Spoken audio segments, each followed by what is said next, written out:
Welcome to week 7 of the Active Body and Mind program. Today we're going to be chatting about the 6 secret steps to a successful body transformation. Or as Paul Cribb puts it, the hidden stumbling blocks that if you're not aware of can certainly catch you along the way.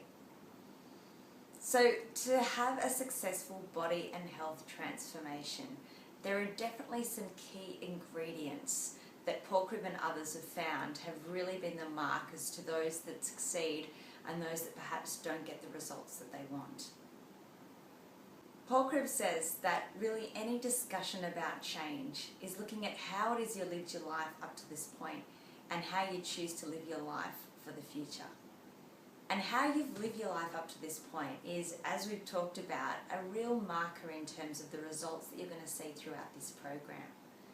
Over 50% of people have a low metabolic rate, and this rate, as you've learned, is largely determined by the choices, the decisions that we've made in our lives leading up to this point.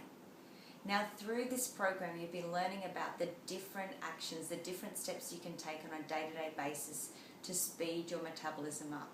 And the more consistently that you apply these new steps in your life, the sooner it is that you'll see the results that you're seeking in your body transformation. These steps today will assist you to see how it is you can make these steps more easily and to identify perhaps any of the pitfalls along the way so that when and if you do face them, you're more ready with the ways in which you can overcome them. These steps will also assist you to see whether there's perhaps anything that you've been missing along the way, to see how it is you can ensure that you've got the holistic approach you've been seeking to achieve the body and health transformation of your dreams. So one of the ways that we're going to be looking at how to put these successful steps into place is by considering what's called the habit loop or the habit cycle. Why it is we keep doing the things that we don't want to be doing perhaps over and over again, and how it is we can start creating new habits, changing the old and creating the new that's going to assist us to achieve our goals. So in the habit loop, there are actually 3 key steps. There's the cue, what it is that first leads us to take the action or do the behaviour, the habit we've always done. That leads to a routine, the steps we actually follow, or the strategy that we take, which then leads to a reward, which is of course what also keeps us in that loop and why we keep repeating the same habits, even if those habits are not the habits that are serving or supporting us to achieve our goals. So it's useful to remember that even habits that we can't believe have a way of actually working for us, at some level there is a reward that we're getting, and it's because of this that we keep repeating it over and over again. Through these steps, we're going to see how it is that we can actually break this habit cycle for good, to ensure that the new habits that you've been making are going to be habits that you're going to be maintaining long enough and well beyond to see and enjoy the results you're seeking.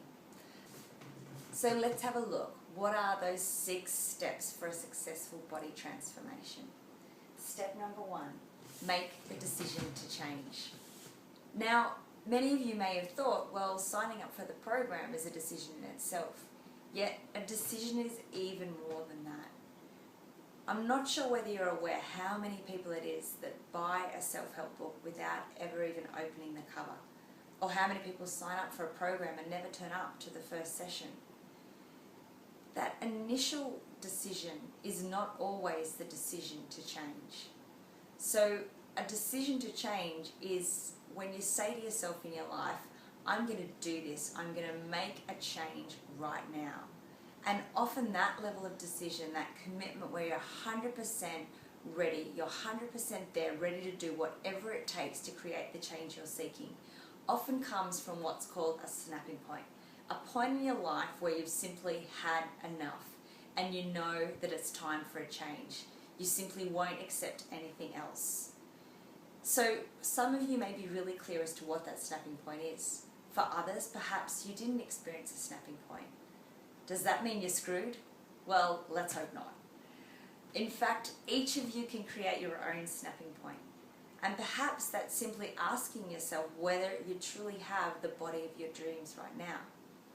Or perhaps it's identifying what it is you really want. Being clear on the dream, your great love that's really going to inspire you. So perhaps you could even join the two to be clear on what the pain is that you want to be moving away from, to move you to the pleasure, the future that you want to be having, and that body of your dreams, the health that you've always desired.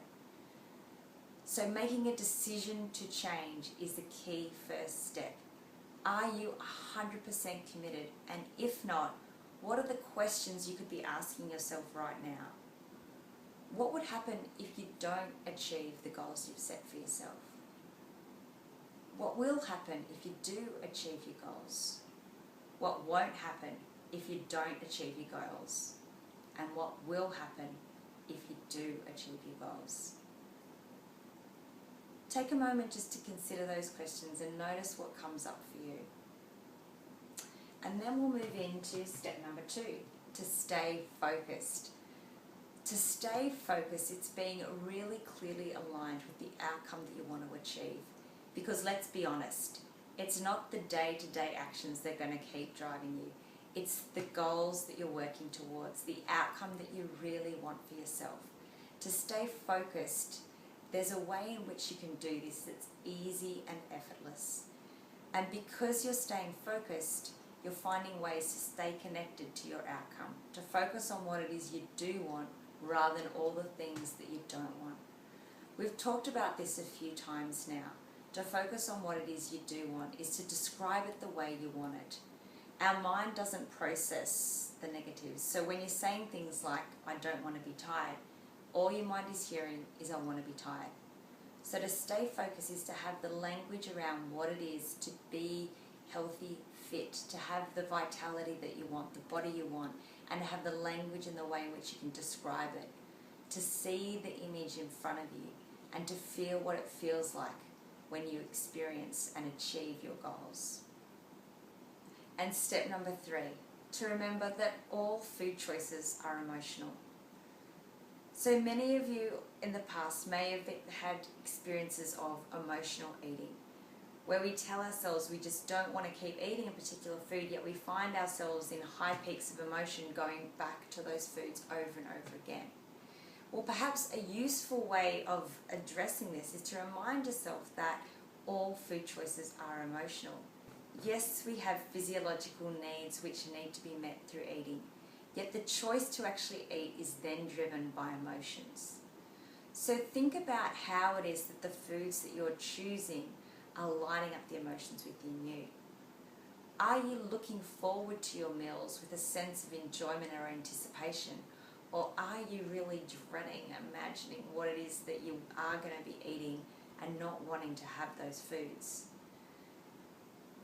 If that's the case, then perhaps it's time to look at ways in which you can start switching that enjoyment, to notice the wide variety of food choices that you have, to notice how tasty the food is and how good you feel when you're making choices that not only are good for you, but taste good and assist you to achieve your goal.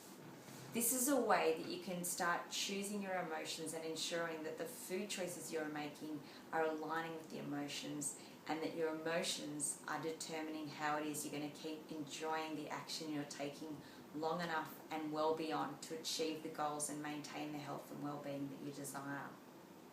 One of the ways in which you can assist yourself is by taking a moment this week to identify and to separate between your bonus and staple foods.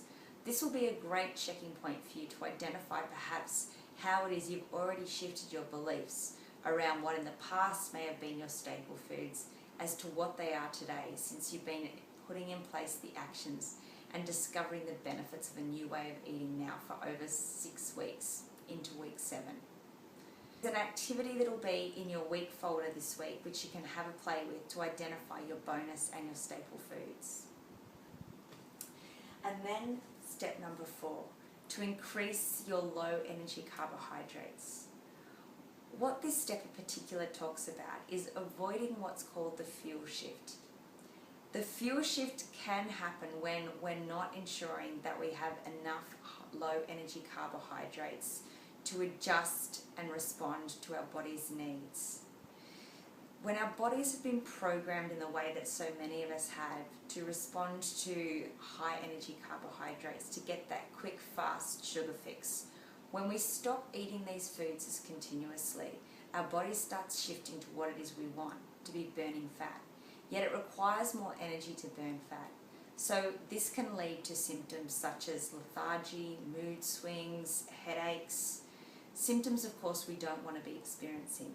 So one of the ways in which you can reduce these symptoms is by actually increasing your low energy carbohydrates, ensuring that your body has the energy it needs to be able to burn fat sufficiently and still meet your body's energy needs.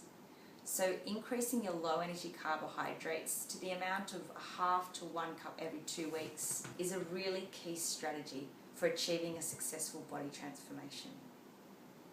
And then step number 5, beware of the metabolic slowdown.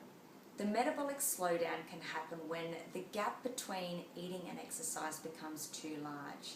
So if along the way you decide to just keep increasing your exercise without ensuring you're matching your nutrition to exercise, you can actually end up with a slowing down of your metabolism, which is the exact opposite, of course, of what we want to be achieving through this program.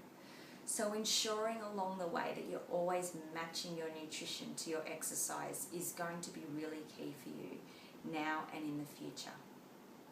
And step number 6, coping with invisible success, the plateau. When it is that perhaps you know you've been doing the work, yet you're not yet seeing the results you were hoping for on the scales. And it's at this point that I like to remind my clients that the scales are often the worst measure of your success. In fact, I suggest that you don't get on the scales without measuring at the same time. And that's one of the reasons why we have such an emphasis on this program on measurements and your body composition, because this is what's going to be telling you the true results. Now, if even during these results you're not getting the changes that you'd like to be seeing, remind yourself at this point that there could still be the changes going on internally. Speeding up the metabolism, which, as we've already talked about, has been determined up until now by the choices you've made. So the choices that you were making up until this point that may have slowed your metabolism down will impact on the results you're seeing throughout this program. The more consistently, the more closely that you're getting to 95% in your consistency, achieving 6 MP meals a day and sticking to 10 points of exercise or beyond once you've achieved your 6 MP meals, then the more likely it is that you're going to receive results faster. Reminding yourself and noticing the changes along the way. How is it that you're feeling with the actions you've been taking? What are you noticing about how more efficiently your body is functioning? That's both internally and externally. Noticing the changes along the way that go above and beyond what you're seeing in your measurements or on the scale is going to be one of the strategies that you could use to assist you to keep taking action, to see the benefits that you already have obtained through the changes you've made in your life right now. So those are the 6 steps of a successful body transformation. I encourage you to have a read of the article and to see what else comes up for you, to take stock at this point to ensure you're taking the action consistently to achieve your goals. This has been week 7 of the Active Body and Mind program. It's been great hanging out with you. Look forward to chatting again soon. Bye for now.